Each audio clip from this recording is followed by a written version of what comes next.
Welcome to Emily academy Hyderabad. This is doctor Moses. గతంలో సైకాలజీలో Bruner సిద్ధాంతం పైన ఈ ప్రశ్న అడిగారు. బ్రూనర్ ప్రకారం చిన్న పిల్లలు ప్రధానంగా ఈ విధానంలో నేర్చుకుంటారు. ఆప్షన్ 1 క్రియాత్మక విధానం. సో దీన్ని ఇంగ్లీష్లో మనం ఇనాక్టివ్ మెథడ్ అంటాం.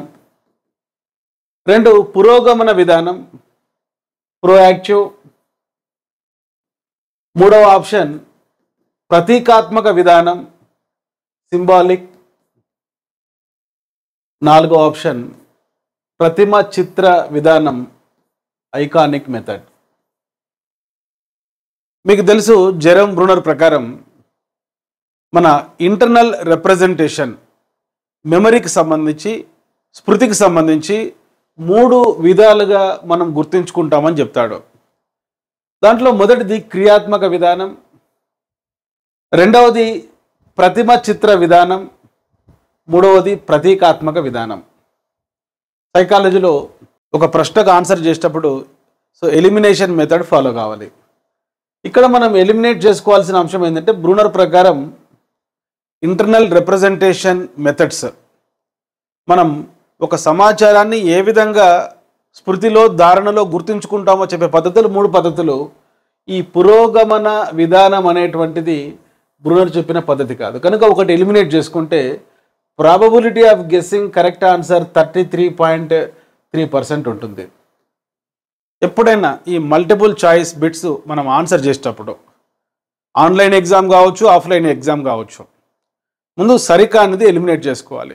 సో ఈ విధంగా ప్రాబబిలిటీ ఆఫ్ గెస్సింగ్ కరెక్ట్ కావడానికి అవకాశం ఉంది. ముందు ఈ 3 భావనల గురించి మనం తెలుసుకుందాం.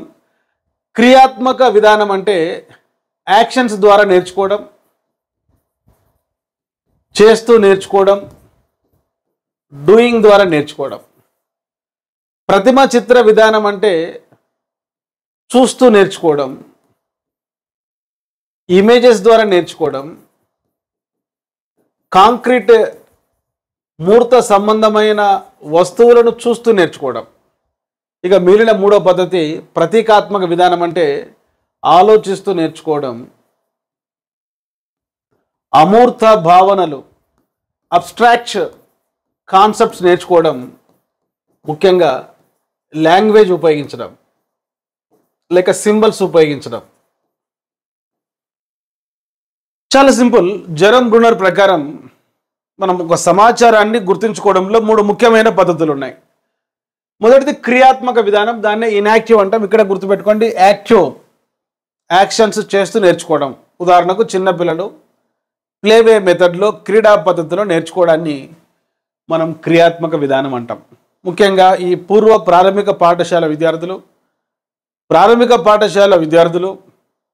వివిధ కృత్యాల ద్వారా, యాక్టివిటీస్ ద్వారా నేర్చుకుంటే అది క్రియాత్మక విధానం.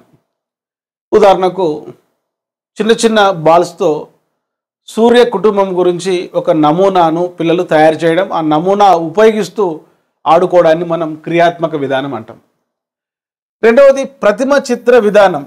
ఇక్కడ ఆలోచిస్తూ నేర్చుకోవడం, బోధనోపకరణాలు, టీచింగ్ లెర్నింగ్ మెటీరియల్ చూస్తూ నేర్చుకోవడం. ఉదాహరణకు సూర్య కుటుంబం, సోలార్ సిస్టమ్కి సంబంధించినటువంటి ఒక నమూనా చూస్తూ నేర్చుకుంటే ఈ ప్రతిమ చిత్ర విధానం ఐకానిక్ మెథడ్. మీకు తెలుసు, కంప్యూటర్లో మరి మానిటర్లో కాంక్రీట్ ఫామ్లో కనపడేటువంటి ఈ యొక్క ఇమేజెస్ను ఐకాన్స్ అంటాం మనం. సో ఐకానిక్ మెథడ్లో విద్యార్థి చూస్తూ నేర్చుకుంటాడు మూర్త సంబంధమైన వస్తువులను. మరి ఒక కృత్యాన్ని చేస్తూ నేర్చుకుంటే, డూయింగ్ ద్వారా, లెర్నింగ్ బై డూయింగ్ ద్వారా నేర్చుకుంటే దాన్ని మనం క్రియాత్మక పద్ధతి అని చెప్పుకున్నాం. ఇప్పుడే చెప్పుకున్న ఉదాహరణలు, పిల్లలు బాల్స్తో ఆడుకుంటూ మరి సూర్య కుటుంబం అనేటువంటి భావన నేర్చుకోవడం. లేకుంటే ఒక 9 మంది విద్యార్థులు, వారిలో ఒకరు సూర్యుడు, మిగతా 8 మంది గ్రహాలుగా ఒకరి చుట్టూ ఒకరు తిరుగుతూ సూర్య కుటుంబం అనే భావన క్రియాత్మక పద్ధతిలో, ప్లేవే మెథడ్లో నేర్చుకుంటే అది ఇన్యాక్టివ్ మెథడ్, క్రియాత్మక పద్ధతి. ఇక చివరిది ప్రతీకాత్మక పద్ధతి. సో జీన్ పియాజే ప్రకారం ఎవరైతే అమూర్త ప్రచాలక దశలో ఉంటారో, అబ్స్ట్రాక్ట్ ఆపరేషనల్ పీరియడ్లో ఉంటారో, వీరు భాషను ఉపయోగించగలరు, కష్టమైన గణిత సింబల్స్, సాంకేతిక పదాలు అర్థం చేసుకుంటూ నేర్చుకోగలరు. కనుక ఎవరైతే వివేచన ఉపయోగిస్తూ ఆలోచిస్తూ సింబల్స్ ద్వారా లాంగ్వేజ్ ద్వారా నేర్చుకుంటారో వారు నేర్చుకునే విధానం ప్రతీకాత్మక విధానం. అందుకే దీన్ని సింబాలిక్ మెథడ్ అన్నారు. మీరు చెప్పడానికి ట్రై చేయండి, నోట్స్ రాసుకుంటూ వినండి. జెరోమ్ బ్రూనర్ అనేటువంటి ఒక మనోవిజ్ఞాన శాస్త్రవేత్త మన ఇంటర్నల్ మెంటల్ రిప్రజెంటేషన్, అంతర్గతంగా ఏ విధంగా జ్ఞాపకం ఉంచుకుంటాం అన్న విషయంలో 3 పద్ధతులు సూచించాడు. ఈ 3 పద్ధతుల ఆధారంగానే ఈనాడు మన విద్యా ప్రణాళికలో బోధనా పద్ధతులు విద్యావేత్తలు రూపొందిస్తున్నారు. ఉదాహరణకు క్రియాత్మక విధానం, యాక్షన్ బేస్డ్ లెర్నింగ్ అంటే playway method, project method, hands on minds on method. పిల్లలు క్రియాత్మకంగా ఒక కృత్యంలో పాల్గొని స్వయంగా నేర్చుకోవడమే క్రియాత్మక పద్ధతి. మరి రెండవ పద్ధతి ఐకానిక్ మెథడ్, చిత్ర ప్రతిమ పద్ధతి. అంటే చాలా సింపుల్.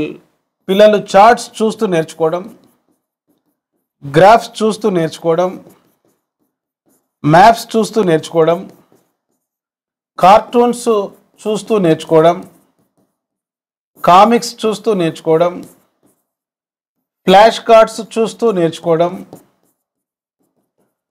పోస్టర్స్ చూస్తూ నేర్చుకోవడం,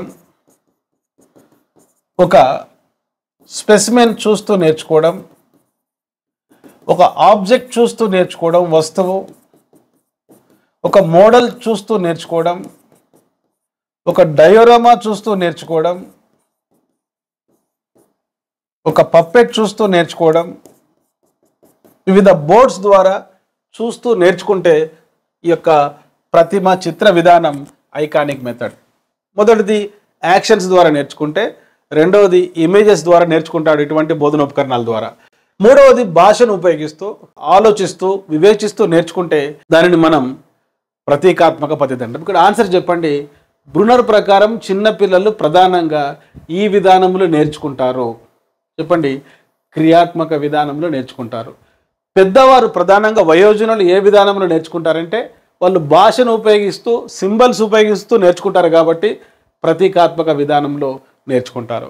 సైకాలజీలో ఎప్పుడైనా మంచి మార్కులు సాధించాలంటే సైకాలజీ సబ్జెక్ట్లో ఉండే ప్రాథమిక భావనల పైన మంచి పట్టు ఉండాలి. ఇప్పుడు మీకు 3 భావనలు చెప్పాను. జెరోమ్ బ్రూనర్కి సంబంధించి క్రియాత్మక విధానం, ప్రతీకాత్మక విధానం, చిత్ర ప్రతిమ విధానం. ఇంగ్లీష్లో ఇనాక్టివ్, ఐకానిక్, సింబాలిక్. ఎన్ని అప్లికేషన్ బిట్స్ అడిగినా మీరు ఆన్సర్ చేస్తారు. ఇప్పుడు చెప్పడానికి ట్రై చేయండి. పిల్లలు ప్లేవే మెథడ్లో నేర్చుకుంటే ఇనాక్టివ్, క్రియాత్మక విధానం. ఒక ఉపాధ్యాయుడు లెక్చర్ కమ్ డెమాన్స్ట్రేషన్ మెథడ్లో పాఠం చెప్తున్నాడు. ఉపన్యాస ప్రదర్శన పద్ధతిలో పాఠం చెప్తున్నాడు. ఇక్కడ ఉపన్యాసం ఉంటుంది, ఈ బోధనోపకరణాల ప్రదర్శన కూడా ఉంటుంది. కనుక అది ఏమవుతుంది ఒకసారి ఆలోచించండి. ప్రతిమ చిత్ర విధానం ఐకానిక్ మెథడ్. ఒక ఉపాధ్యాయుడు కేవలం ఉపన్యాస పద్ధతిలో లెక్చర్ మెథడ్లో మాత్రమే బోధిస్తున్నాడు. కనుక విద్యార్థి యొక్క మెంటల్ రిప్రజెంటేషన్ ఎట్లుంటుందంటే ఒక భాషను ఆలోచిస్తూ ఆ అమూర్త పదాలు నేర్చుకోవడానికి ట్రై చేస్తాడు. అదేవిధంగా ఇంకొక బిట్ కూడా మీకు నేను అడుగుతాను, ట్రై చేయండి ఆన్సర్ చేయడానికి.